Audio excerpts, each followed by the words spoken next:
이 이야기는 제가 6살 때 실제로 겪었던 무서운 이야기입니다.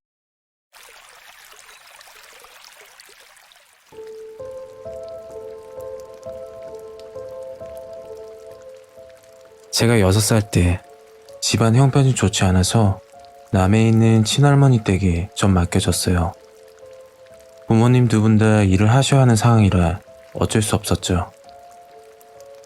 그때만 해도 너무 보고 싶어서 울고 떼쓰고 할머니가 힘들었을 거라 생각이 들어요. 그렇게 하루 이틀이 가고 시골 생활이 적응해갈 때쯤 생긴 일이죠. 제가 어려서 화장실 사용을 못하니 항상 요강을 방에 두시고 거기에 볼일을 보게 하셨어요. 사실 화장실 가는 게 더 무서웠죠. 나무 판자 2개로 된 화장실. 어렸던 저는 힘들었겠죠. 여튼 본론으로 들어가서 할머니 집은 옛날 초가집이었어요. 집 주위론 높은 담벼락이 둘러싸여 있었고 아픈 개울가가 있고 방에서 나와 문지방을 딛고 서서 돌담 쳐진 곳을 보면 어른들 키로 겨우 머리통이 보이는 높이였습니다. 집 안에는 우물도 있어서 그 우물로 씻고 밥하고 그랬던 기억도 나네요. 그렇게 여름이 지나 초겨울이었던 것 같아요. 산 쪽은 일찍 해가 져 저녁을 먹고 할머니와 이야기를 하다 보면 금세 잠이 들곤 했어요. 그날도 잠을 자는데 소변이 너무 마려워서 머리 위 요강을 찾으니까 없는 거예요. 그래서 할머니를 깨웠죠. 할머니, 심하려 요강이 없어. 할머니가 저에게 말하시더군요. 할매가 요강씨 쳐놓고 우물 있는데 그냥 냅두고 왔나 보다. 가지고 어서 쉬해라. 이러시는 거예요. 어린 나이에 저는 무섭기도 하고 좀 더 버틸 자신도 없고 해서 후다닥 마루로 나갔어요. 그런데 우연히 돌담을 봤는데 어떤 백발의 할아버지가 절 쳐다보고 계시는 거였죠. 무섭기보다 그냥 신비했어요. 무슨 말을 하려는데 어느새 제 앞에 와 계신 할아버지가 손짓을 하시는 거예요. 아래는 한복을 입으셨는데 발은 안 보이는 그런 모습이었어요. 순간 귀신이다 라는 생각이 들었죠. 그 할아버지는 할아버지 따라가자. 입은 움직이지 않으시는데 그 말이 다 들렸어요. 순간 무슨 용기였는지 할아버지를 보고 말을 했죠. 할아버지, 아무나 따라가면 할머니한테 혼나요. 그리고 방으로 들어가 할머니를 깨웠죠. 어떤 할아버지가 자꾸 나보고 따라가자는데? 할머니는 무슨 말 하냐며 절대 나오지 말고 숟가락 하나 주시면서 할머니 나가면 문에 끼우고 나오라고 할 때까지 문 열지 말라며 후다닥 나가시는 거예요. 그때 창호지 구멍을 뚫어서 밖을 훔쳐봤는데 할머니가 우물가에 앉아서 그릇에다 물을 붓고 빌고빌고 하시며 영감, 애는 안 된다. 차라리 내를 데리고 가라. 이러시면서 비시는 거예요. 저는 무슨 말인지도 모르겠고 그걸 한참 보다 몽골을 잡고 잠이 들었던 기억이 있네요. 무섭기도 하고 신기한 경험이었어요.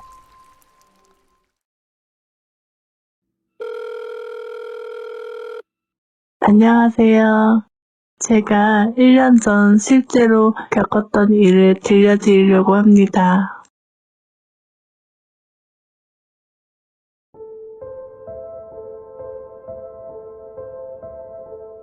제가 1년 전 겪었던 이야기입니다.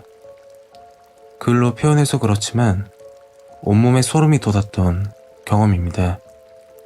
때는 2020년, 장소는 인천 서구 보건소 쪽 건너편 조그만 오디션이라는 코인 노래방이 있었습니다. 그날은 노래 부르고 싶어서 오전 시간대인데 11시 정도로 기억해요. 코인 노래방은 3층에 있어서 엘리베이터를 기다리고 있었죠. 엘리베이터를 타고 3층에서 내리면 바로 노래방 입구가 나오고 들어가면 방들이 왼쪽 오른쪽 나뉘어져 있는 구조예요. 이른 시간인지 아무도 없고 조용했죠. 이제 방에 들어가려고 한 발 내딛는 순간 왼쪽 첫 번째 방문이 기분 나쁜 소리가 나며 열리는 거예요. 그 방은 창문도 없고 바람도 안 부는데 소리 때문인지 모르겠지만 순간 소름이 돋더군요. 설마 아니겠지? 하고 마이크 덮개를 들고 왼쪽 첫 번째 방을 지나쳐 오른쪽 방으로 향했어요. 오른쪽 방으로 들어가서 조용한 분위기에 정막을 깨려고 천원을 넣고 신나는 노래를 골라 한참 부르고 있는데 노래 부르는 도중 분명 나 혼자였는데 다른 방에서 저와 똑같은 노래 반주가 들리는 거예요. 제가 들어온 지 얼마 되지 않았고 분명 아무도 없었는데 말이죠. 사람 목소리는 안 들리고 반주만 흘러나오는데 그때 드는 생각이 대체 뭘까? 분명 아무도 없었는데 너무 무섭고 위험하다는 생각이 들더군요. 결국 노래가 끝나기 전에 방을 나와서 나가려던 찰나 그 반주는 첫 번째 왼쪽 방에서 나는 거였어요. 자동으로 문이 열리던 그 방에서 말이에요.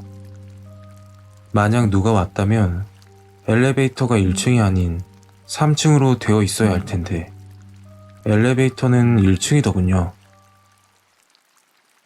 짧은 시간 경험한 내용이지만 그 후로는 트라우마가 생겨 노래방만 가면 무서워지더라고요. 노래방 기계가 자동으로 음악이 나오는 것도 말이 안 되고 설마 틀어졌다고 해도 저와 같은 음악 반주가 나왔던 게 너무 무서웠어요. 거기다 닫혀있던 문이 손잡이를 돌려야 열어지는데 자동으로 열렸던 점, 그리고 자동으로 문이 열렸던 그 방에서 저와 같은 음악 반주가 나오고 있었던 점, 그 당시 겪었던 일을 다시 생각해봐도 이해가 되질 않고 너무 무섭기만 해요.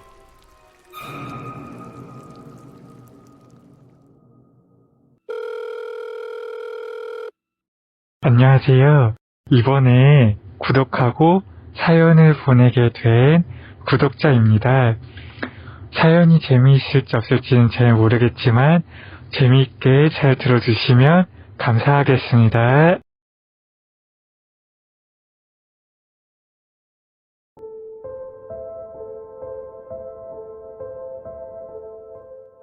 저는 30대 남자입니다. 제가 겪었던 일은 2000년대 초반에 방학 기간이었던 것으로 기억합니다. 방학을 맞아 집에서만 시간을 보내기 따분했던 저는 시간을 내서 경상도 지역을 여행하기로 했죠. 여행 코스는 통영에서 경주, 그리고 대구 순으로 일주일에서 열흘 일정으로 계획을 짜고 출발을 했습니다. 처음 2박 3일은 통영 지역에서, 다음 일정은 경주 지역에서 시간을 보냈습니다. 그리고 마지막 일정으로 지인을 만나기 위해 대구로 넘어왔죠. 대구에 도착하여 짐을 풀고 쉬던 중에 너무 피곤했던 터라 잠이 들게 되었습니다. 그리고 꿈을 꾸었는데 꿈에서 제가 지인을 만나기 위해 전철을 타고 이동하던 중이었습니다. 제가 타고 있던 자리와 거리가 먼 자리에서 갑자기 비명소리가 나면서 사람들이 부산하게 다른 칸들로 이동하고 있는 상황이 연출되고 있었고, 그와 동시에 열차가 전부 폭발하면서 꿈에서 깨게 되었습니다. 처음에는 뭐 이런 꿈이 다 있냐 하면서 무시할까도 생각했지만 무시하기에는 너무나도 생생한 꿈이었고 찜찜하다는 생각이 들어서 지인한테 다음에 보자고 이야기를 하려고 했지만 뭐 꿈꾼 것 때문에 약속을 미루냐는 소리가 나올 것 같아 아침이 밝은 대로 만나기로 했던 지인에게 연락해서 몸이 안 좋아서 다음에 보자 라고 이야기를 하고 인천으로 오는 버스에 올라탔습니다. 잠시 후 집에 도착해서 뉴스를 보고 놀랄 수밖에 없었습니다. 그날 뉴스에서는 대구 지하철 참사 관련해서 실시간으로 보도를 하고 있었기 때문입니다. 실시간으로 피해 사항과 함께 소방관 분들께서 구출하는 모습을 보면서 제가 만약 꿈을 무시하고 예정대로 일정을 소화했다면 저도 그 자리에 있었겠다 라는 상황에 말을 이을 수 없었습니다. 한편으로는 안 좋은 꿈을 꾸고 난 이후의 일정을 전부 취소하고 일찍 집으로 출발하기를 잘했다는 생각이 들지만 대구 지하철 참사로 피해를 보신 분들에게 좀 더 애도를 표하게 되었습니다.